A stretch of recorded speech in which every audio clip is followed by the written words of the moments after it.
Hello everyone, स्वागत है आपका मेरे ऑनलाइन यूट्यूब चैनल संकल्प मैथ क्लासेस में। स्टूडेंट्स, हम अपनी बायोलॉजी की क्लास जिसमें हम क्लास 10 के मैथ की क्लास को डिस्कस करते हैं। आज हम chapter 9 some application of trigonometry उसकी फर्स्ट लेक्चर यहाँ पर डिस्कस करने वाले हैं। ठीक है, इसके प्रीवियस पे हमने क्या किया है, एक्सरसाइज 8 मतलब चैप्टर 8 के सारे एक्सरसाइज को डिस्कस किया हुआ है, जिसमें हमने बेसिक ट्रिग्नोमेट्रिक रेशियोज और साथ ही साथ कुछ आइडेंटिटीज इसके बारे में डिस्कस किया हुआ। ठीक है, तो आज हम लेक्चर 1 स्टार्ट करते हैं, chapter 9 which is some applications of trigonometry, जो कि सम एप्लीकेशंस ऑफ ट्रिग्नोमेट्री पर बेस्ड है। यानी जो ट्रिग्नोमेट्री हमने इसके प्रीवियस लेक्चर में डिस्कस किया हुआ है उस पर बेस्ड जो कुछ क्वेश्चंस होंगे जो help of the trigonometry simplify होंगे, उन्हीं को हम एप्लीकेशन इसमें पढ़ने वाले हैं। ठीक है, that's called application of trigonometry, जिसमें ट्रिग्नोमेट्री को यूज करके हम उसके सॉल्यूशन तक पहुंच पाए। ठीक है, तो सबसे पहला जो एप्लीकेशन हुआ है height and distance. Height and distance exam paper में हाइट एंड डिस्टेंस का क्वेश्चन होता है, ऑप्शनल में भी और जो लगाने वाले क्वेश्चंस होते हैं उसमें भी ये होता है क्वेश्चन। तो सबसे पहले हम क्या करते हैं, कुछ बेसिक जो टर्मिनोलॉजी है उसके बारे में देखते हैं क्या है। जैसे एंगल ऑफ एलिवेशन इसमें यूज होता है, एंगल ऑफ डिप्रेशन होता है, और एक चीज यहाँ पे लिखा हुआ है लाइन ऑफ साइट। तो ये क्या चीज होती है, लाइन ऑफ साइट। तो सबसे पहले डिस्कस करते हैं। तो what is the definition of angle of elevation? The angle form by the line of site with the horizontal when the point being viewed is above the horizontal level। Simple मतलब इसका, the angle formed by the line of sight। line of sight क्या होता है, जैसे suppose that हमने किसी चीज को देखना जो कि हमसे ऊपर है, तो हमसे ऊपर अगर कोई चीज है तो हम उसे सिर ऊपर करके इस तरीके से देखते हैं, सीन करते हैं। तो हमारी जो आई है, आई यहां से जो रेज निकलती है, रेज, ठीक है, रेज निकली तो वही चीज है। जैसे सपोज दैट इसने क्या बोला है, लेवल जो होना चाहिए हॉरिजॉन्टल लेवल से अबव होना चाहिए, यानी अबव द हॉरिजॉन्टल लेवल। तो अगर suppose that this is a horizontal line, तो इसके ऊपर कोई चीज, ये देखिए यहाँ पर एक काइट है, और काइट क्या है, द स्काई, उड़ रहा है। तो इस तरीके से क्या हो रहा है, जब भी हम इस काइट को देखेंगे तो हमें क्या करना पड़ेगा, अपना सिर ऊपर करके देखना पड़ेगा, ऊपर करके। तो ये जो आंख, सपोज दैट यहाँ पे आंख है हमारी, तो आंख से जब ये रेज निकलती है इस ऑब्जेक्ट तक जाने के लिए, जो रेज निकलती है उसी रेज को हम बोलते हैं लाइन ऑफ साइट। क्या बोलते हैं, लाइन ऑफ साइट। ठीक है, अब लाइन ऑफ साइट और जो ये हॉरिजॉन्टल, जैसे अगर हमने देखा तो हमारी आंख से एक रेज ऊपर और एक पैरेलल होगा ग्राउंड के पैरेलल, एक ये और एक ऐसे। ठीक है, तो ग्राउंड के पैरेलल जो था उसी को दैट्स कॉल्ड हॉरिजॉन्टल लाइन। और ये जो आपका रेज निकलती है जो आपकी आई से कहां तक पहुंचती है, ऑब्जेक्ट तक, that's called line of site. ठीक है, तो लाइन ऑफ साइट और हॉरिजॉन्टल लाइन के बिटवीन जो एंगल होता है उसको बोलते हैं एंगल ऑफ एलिवेशन। और सेंस क्या होना चाहिए, अबव द हॉरिजॉन्टल, यानी ऊपर, हॉरिजॉन्टल की कहां होना चाहिए, ऊपर होना चाहिए। तो जो ऑब्जेक्ट हॉरिजॉन्टल से ऊपर होते हैं, ग्राउंड लेवल से ऊपर होते हैं, उनको देखने के लिए जो एंगल बनता है लाइन ऑफ साइट और हॉरिजॉन्टल लाइन के बिटवीन, उसी को हम बोलते हैं angle of elevation. Okay, second angle of depression. तो what is angle of depression? The angle form by the line of sight with the horizontal which the point is below the horizontal level। below पर ध्यान दीजिए, below the horizontal, इसका मतलब अगर हम ऊपर हैं, सपोज दैट हम ऊपर हैं और नीचे ऑब्जेक्ट, ग्राउंड पर ऑब्जेक्ट है, उसको हम क्या कर रहे हैं, ऑब्जर्व कर रहे हैं। जैसे ये सपोज दैट हम यहाँ हैं और ग्राउंड पर हमारा क्या है, एक ऑब्जेक्ट देख सकते हैं आप, एक फुटबॉल है जो कहाँ है, ग्राउंड पर। तो यहां से जब हम इस ऑब्जेक्ट को देखते हैं तो जो आई, यहाँ पर आई होगी क्योंकि हम यहीं से देख रहे हैं, तो यहां से जो हमारी आंखें हैं वहां से जो रेज निकलती है जब ऑब्जेक्ट नीचे हो, तो उस कंडीशन में ये हो गया लाइन ऑफ साइट। और हॉरिजॉन्टल, आंख से एक पैरेलल, ग्राउंड के पैरेलल एक लाइन ये और एक लाइन ऑब्जेक्ट नीचे है, तो उनके बिटवीन जो एंगल बनेगा उसको बोलते हैं एंगल ऑफ डिप्रेशन। ठीक है, तो दोनों में केवल सेंस का डिफरेंस है, एक ग्राउंड लेवल से ऊपर की चीजों को देखने पर बनता है और एक ग्राउंड लेवल से नीचे की चीजों को देखने पर बनता है। ठीक है, तो जब ऊपर देखते हैं तो लाइन ऑफ साइट और हॉरिजॉन्टल लाइन के बिटवीन जो एंगल बनता है उसको एंगल ऑफ एलिवेशन बोल देते हैं। और जब हम ग्राउंड लेवल पर कोई चीज देखते हैं और हम ग्राउंड लेवल से खुद ऊपर होते हैं तो उस कंडीशन में एंगल ऑफ साइट और हॉरिजॉन्टल लाइन जो आंख यानी आई से ही होकर पास होती है, उनके बिटवीन जो एंगल बनता है उसको हम बोलते हैं angle of depression. Line of site क्या होती है, ऑब्जेक्ट को देखने पर हमारी आंखों से जो रेज निकलती है उसको देखने के लिए, उसको हम एज्यूम करते हैं line of sight, as a line of sight. Okay, तो आई थिंक आपको ये डिस्कशन समझ में आया। और एंगल ऑफ एलिवेशन और angle of depression, line of site क्या होता है ये भी आपको समझ में आया होगा। तो इस तरीके से बेसिकली जो स्टार्टिंग है, हाइट एंड डिस्टेंस में जो टर्मिनोलॉजी होती है वो समझना बहुत जरूरी है। तो ये टर्मिनोलॉजी है, ठीक है। अब हम एक्सरसाइज के क्वेश्चंस को सिंप्लीफाई करेंगे और देखेंगे कि किस तरीके से ट्रिग्नोमेट्री उसमें इन्वॉल्व हो रही है। ओके, तो हम करते क्या है, अब एक्सरसाइज के क्वेश्चंस को लेते हैं, ठीक है।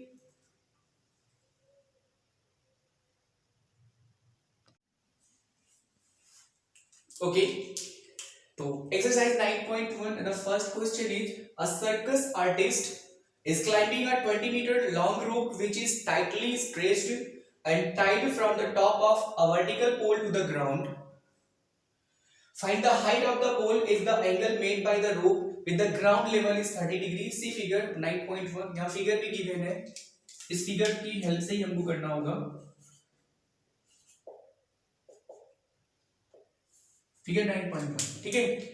तो बेसिकली सबसे पहले आप ये जान लीजिए कि कोई भी जो भी आप हाइट एंड डिस्टेंस के क्वेश्चंस या फिर एग्जांपल्स जो भी आप सिंपलीफाई करेंगे उन सब में आपको फिगर की हेल्प लेनी होगी, ठीक है। रफली कोई भी फिगर स्केच करिए बट राइट फिगर होना चाहिए, ठीक है।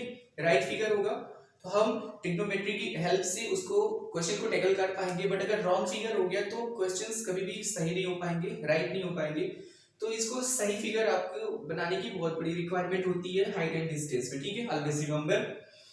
क्वेश्चन देखिए, बोला क्या, circus artist is climbing a 20 metre long rope. एक सर्कस आर्टिस्ट है जो 20 मीटर लॉन्ग रोप पर क्या होता है, क्लाइंबिंग यानी चढ़ रहा है, which is tightly stretched and tied from the top of a vertical pole, जो कि एक वर्टिकल पोल से क्या है, स्ट्रेच बंधा हुआ है टाइटली। तो ये सपोज दैट ये rope, this is a rope, okay, and this is a pole, vertical pole है, pole, and this is the top of the pole. तो रस्सी जो है वो टॉप ऑफ द पोल से क्या है, बंधी हुई है। फाइंड द, यानी कि वर्टिकल भी बोला है, वर्टिकल पोल, वर्टिकल का मतलब होता है which is perpendicular to the ground, एक हॉरिजॉन्टल लाइन और एक वर्टिकल लाइन। तो horizontal is a parallel, parallel होता है ग्राउंड के पैरेलल, तो हॉरिजॉन्टल होता है। और परपेंडिकुलर जो लाइन होती है, दैट्स कॉल्ड परपेंडिकुलर जो लाइन होती है उसको हम क्या बोलते हैं, वर्टिकल। तो ये वर्टिकल इट मींस ये डिग्री भी आप याद रखिएगा कि क्या होगा, 90 परपेंडिकुलर होगा। Find the height of the pole, हमें height of the pole find करना है, इट मींस एबी की लेंथ हमें फाइंड करनी है। We find the length of AB, तो हम इसको h भी मान सकते हैं, let the height of the pole is equals to h metre.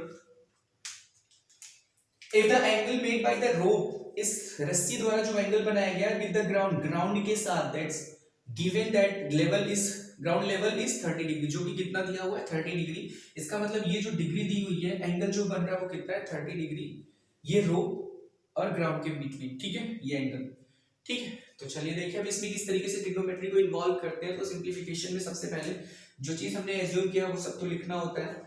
Let height of the pole is equals to h meter, height of the pole is equals to h meter।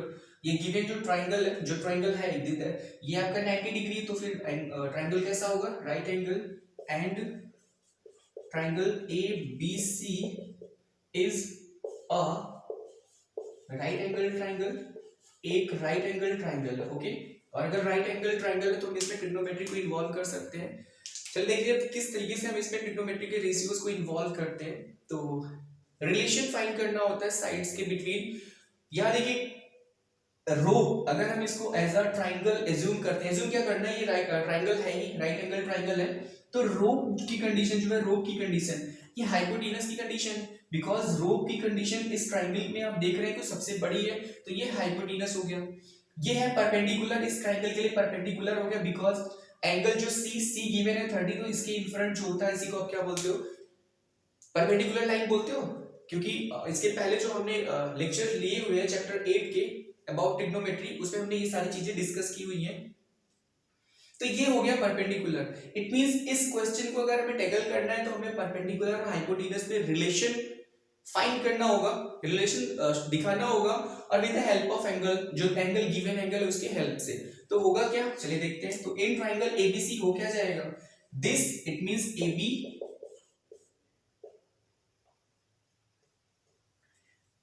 hypotenuse is given that AC, then AB upon AC. तो AB upon AC is equals to होगा क्या sin 30, because we know that sin angle, किसी भी angle पर sin जो होती है उसकी वैल्यू होती है परपेंडिकुलर अपॉन हाइपोटेनस। रिकॉल करेंगे इसके पिछले वाला लेक्चर जो प्रीवियस हमने अबाउट ट्रिग्नोमेट्री लेक्चर्स ले लिए, ठीक है। तो AB upon AC is equals to sin 30 and we know that value of sin 30 is equals to 1 upon 2। हमें पता है कि sin 30 की वैल्यू 1 upon 2 होता है। AB की वैल्यू है क्या, AB is equals to H and AC is given 20। 20 को यहाँ भेजिए तो मल्टीप्लाई होगा, cross multiply, then we find H is equals to 20 upon 2। 2 1 जा 2, 2 10 जा 20, that's 10 मीटर। तो H is equals to क्या हो गया 10 metre.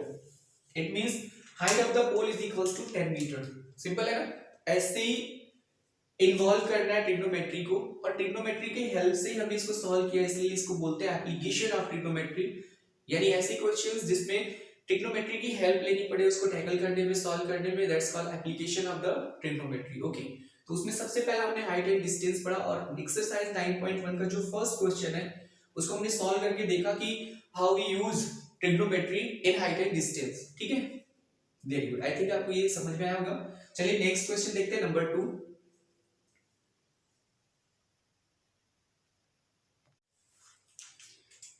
Okay, second question is a tree breaks due to a storm and the broken part bends so that the top of the tree touches the ground, making an angle 30 degree with it. The distance between the foot of the tree to the point where the top touches the ground is 8 meter. Find the height of that. Simple. आपको करना क्या है कि a tree breaks due to a storm. एक tree है, suppose that this is a tree.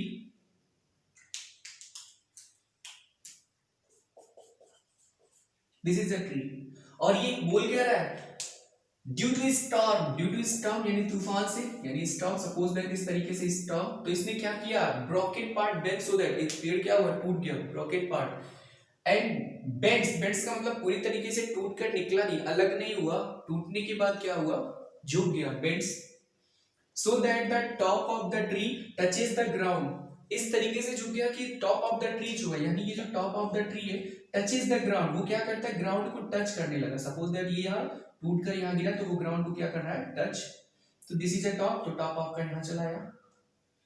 Further क्या बोल रहा है touches the ground making an angle 30, और एक एंगल बनाता है कितने डिग्री का 30 डिग्री का ग्राउंड के साथ। The distance between the foot of the tree, distance between the foot of the tree, तो foot of the tree that this is the foot of the tree, ये direct foot लिखते हैं तो foot है, ये tree का क्या है फुट है, ठीक है ट्री फुट। तो इन दोनों के बिटवीन जो डिस्टेंस है between the foot of the tree to the point where the top touches, जहां पर टॉप टच करता है इस पॉइंट को, इनके बीच की डिस्टेंस जो क्या है 8 मीटर, क्या है 8 मीटर। और further find the height of the tree, तो हमको फाइंड क्या करना है हाइट ऑफ द ट्री, यानी हाइट ऑफ द ट्री हमको फाइंड करना है। तो हम करते क्या देखिए, suppose that this is A B C और डी, सी पॉइंट से ये पेड़ क्या हुआ है ट्री क्या हुआ है बेंड हो गया, झुक गया by storm, due to storm. तो क्या हुआ ये जो डिस्टेंस, आप थोड़ा ध्यान देखिए, ये जो डिस्टेंस है यही तो टूटकर झुक कर यहाँ पे गिरा हुआ है, इट मींस इसकी जितनी डिस्टेंस होगी सपोज दैट बी मीटर, तो ये जो डिस्टेंस जो झुक गई है यहाँ पे ये भी कितना होगा बी मीटर होगा कि नहीं होगा, क्योंकि यही चीज बेंड होकर यहाँ पर लगी हुई है ग्राउंड से, तो जहां से ये टूटा हुआ है यहीं से बेंड हो गया, तो ये जितनी डिस्टेंस ऊपर थी वही नीचे आके झुक गई, मतलब अगर ये बी मीटर है तो ये भी क्या होगा बी मीटर। हम क्या मानते हैं दिस इज ए मीटर, इसको मानते हैं ए मीटर, ये इतनी डिस्टेंस क्या है ए मीटर, ठीक है। अब हमें यूज क्या करना है देखिए, अगर हमें ए और बी पता, हमें total height of the tree find करना है, तो total height of the tree होगा क्या, अगर हमें ए पता चल जाए बी पता चल जाए, ए एंड बी, तो ए और बी अगर हमें फाइंड हो जाता है तो हम उसको ऐड कर देंगे ए प्लस बी, तो total distance of the tree find हो जाएगा ना, होगा कि नहीं होगा। अगर हमें ए और बी पता चल जाए तो we find total distance of the total height of the tree, इन दोनों को सम करके ऐड करके, तो करना क्या होगा चलिए देखते हैं। सबसे पहले जो चीज हमें यहाँ पता है, जैसे ए बी दोनों ही अननोन क्वांटिटीज हैं, इसमें केवल 8 यानी ए बी ही हमें फाइंड है 8 मीटर, इनके बीच की जो डिस्टेंस है। तो एक बार हम करते हैं क्या इन दोनों में रिलेशन, और एक बार इन दोनों में रिलेशन लिखते हैं भाई, हेल्प ऑफ ट्रिग्नोमेट्री। तो देखिए बना क्या, एक राइट एंगल ट्राइंगल, बिकॉज जो ट्री है उसको हम एज्यूम कर सकते हैं कि वो ग्राउंड पर परपेंडिकुलर है, तो ये परपेंडिकुलर अगर है तो A B C form as right angle triangle, एक राइट एंगल ट्राइंगल है जिसमें एंगल 30 दिया हुआ है, तो दिस इज अ एंगल के इन फ्रंट जो होता है वो परपेंडिकुलर होता है, तो परपेंडिकुलर। और अगर इसके बीच में तो perpendicular upon base, perpendicular base, तो परपेंडिकुलर और बेस में relation, perpendicular upon base tan में रिलेशन होता है, and base upon hypotenuse, base upon hypotenuse, तो बेस और हाइपोटेनस में रिलेशन cos में होता है। इस तरीके से हमने दो रिलेशन ट्रिग्नोमेट्री के इसमें इन्वॉल्व किए और उसी की हेल्प से हमें क्या करना है, इस इक्वेशन को सॉल्व करना है और वैल्यू फाइंड करना है, it means height of the tree find करना है। ओके, आई थिंक आपको समझ में आ गया होगा क्या क्या चीजें करनी है। तो we write here since triangle ABC is a right angle triangle, okay, तो this is a right angle triangle in, अब इसमें करना क्या है, this यानी BC upon AB, it means perpendicular upon base, this is equals to tan, और tan कितना degree यहाँ है 30, तो tan 30, BC upon AB is equals to tan 30 हो गया, एंड tan 30 की वैल्यू होती है 1/√3, BC की वैल्यू है क्या 8 और AB is given here 8, it means A is equals to 8 1 जा 8/√3, 8/√3, we multiply √3, numerator and denominator both, we find 8√3 divided by 3, it means A equals to 8√3 divided by 3 meter. Okay, we find the value of A. In the same way, then we write AB upon